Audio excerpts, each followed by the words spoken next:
Saudara, terima kasih Anda masih bersama kami dalam Berita Banten. Bagi Anda yang baru saja bergabung, kami hadirkan kembali 3 berita utama hari ini. Tidak kuat menanjak, mobil angkot terguling di Jalan Desa Sukarenda, Kabupaten Lebak.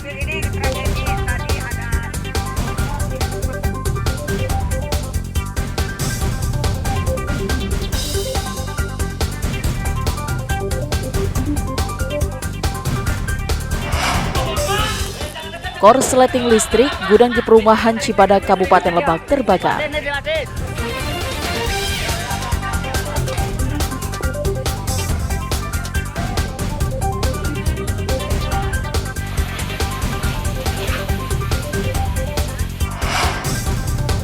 Petani di Lebak gunakan drone untuk menyiram tanaman jagung.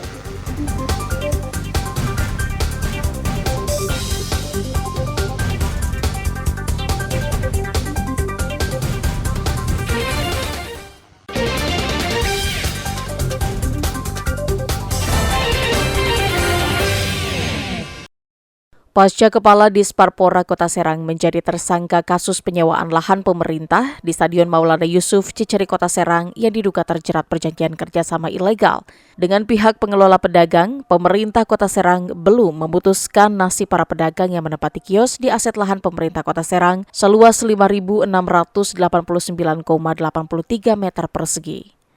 Sekretaris Daerah Kota Serang, Nanang Saifuddin menjelaskan, pihaknya sudah memerintahkan Kepala Inspektorat untuk memeriksa dan mengambil langkah terhadap nasib pedagang yang menempati lahan pemerintah tersebut.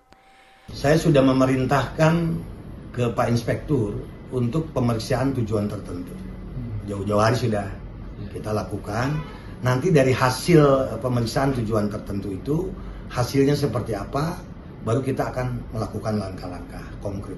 Karena kan nanti jangan sampai nanti kita ngambil keputusan, malah nanti salah lagi begitu ya. Makanya kita punya APIP, dalam ini inspektorat, dan saya sudah bikin surat dua minggu sebelumnya ya. 2 minggu sebelumnya untuk melakukan pemeriksaan tujuan tertentu agar didudukan permasalahan itu pada aturan yang benar, dan nanti ada langkah-langkah konkret yang saran dan tindakan yang disampaikan oleh Pak Inspektur kepada kita. Tujuan dilakukannya pemeriksaan oleh Inspektorat agar permasalahan lahan di Stadion Maulana Yusuf bisa transparan dan mencari solusi kepada para pedagang. Sebagaimana diketahui, pedagang yang sudah menempati kios harus bayar sewa belasan juta rupiah untuk menempati awning kepada pihak pengelola. Pihak pengelola sudah mendirikan 59 awning di lahan pemerintah tersebut. Ariel Maranus dan Fajri Munawir melaporkan dari Kota Serang. Dalam rangka menyambut perayaan HUT RI ke-79, pemerintah daerah Kabupaten Lebak melalui Dinas Pemuda dan Olahraga menggelar perlombaan keterampilan baris berbaris atau LKBB tahun 2024. Kegiatan ini diikuti mulai dari tingkat SD, SMP hingga SMA se-Kabupaten Lebak. Dalam lomba keterampilan tersebut, berbagai pola baris berbaris ditampilkan oleh para siswa, mulai dari gerakan-gerakan dasar dalam baris berbaris hingga gerakan variasi tambahan hasil kreasi mereka. Selain untuk menyemarakan HUT RI, kegiatan ini dilaksanakan dengan tujuan untuk mendorong anak-anak muda dalam pengembangan kedisiplinan, kemandirian, dan prestasi para pelajar. Baris berbaris LKBB tingkat Kabupaten Lebak ini kami laksanakan sebagai upaya pemerintah daerah dalam mendorong pengembangan prestasi anak-anak muda. Memang kalau dari skala usia, anak muda itu kan harusnya 16 sampai dengan 30 tahun. Tapi ini adalah cikal bakal anak muda. Jadi nanti begitu mereka dipersiapkan ke usia 16 tahun, mereka sudah matang. Dari sisi kedisiplinan, dari sisi kemandirian, terutama yang paling penting adalah upaya kita semua untuk mensukseskan wajib belajar. Sejumlah persiapan sudah dilakukan oleh para peserta agar bisa tampil maksimal dalam perlombaan ini. Para peserta mengaku sangat bangga bisa mewakili sekolah mereka untuk berlaga dalam kegiatan ini. Enggak, maksudnya dari SD mana? dari 1 Parusari. Parusari. Ini lomba apa sih? Ikut lomba apa? LKBB. Terus gimana perasaannya dapat kan nih? Juara pernah. Gimana? Senang banget ya. Kegiatan ini dilaksanakan selama 2 hari dan diikuti perwakilan sekolah dari mulai jenjang SD, SMP, dan SMA. Ariel Maranus dan Sajiwa Pratama melaporkan dari Lebak. Luas kawasan permukiman kumuh dan jumlah keluarga yang masuk dalam kategori miskin ekstrim di Kabupaten Lebak, Banten diakui masih cukup tinggi dan kondisi real kawasan kumuh dan kemiskinan di Lebak masih tinggi.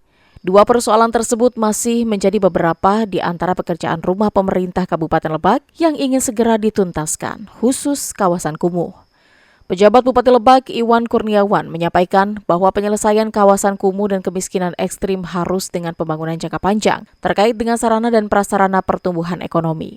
Menurutnya, penanganan dua persoalan tersebut terletak pada bagaimana strategi yang dilakukan ke depan oleh pemerintah daerah untuk meningkatkan pendapatan asli daerah dan perekonomian masyarakat. Untuk diketahui, berdasarkan hasil pemutakhiran data kumuh yang dilakukan dan diverifikasi oleh Balai Prasarana Pemukiman Wilayah Banten, kawasan pemukiman kumuh di Lebak mencapai 2.539,01 hektar yang tersebar di 128 desa dan 5 kelurahan. Itu masih tinggi. Inilah yang menjadi motivasi kita. Penyelesaian kawasan kumuh, kemiskinan ekstrim itu harus dengan jangka panjang terkait dengan pembangunan sarana-sarana ekonomi pertumbuhan itu yang harus dilakukan. Jadi walaupun banyak, ini memang kondisinya, tapi bagaimana strategi ke depan kita bisa membangun, meningkatkan perekonomian, meningkatkan PAD yang nantinya akan merambah kepada semua kawasan kumuh maupun kemiskinan. Luasnya kawasan kumuh di Lebak pada tahun ini bertambah karena pada tahun 2023 luasnya 2.513,47 hektar. Ariel Maranus dan Sajiwa Pratama melaporkan dari Kabupaten Lebak.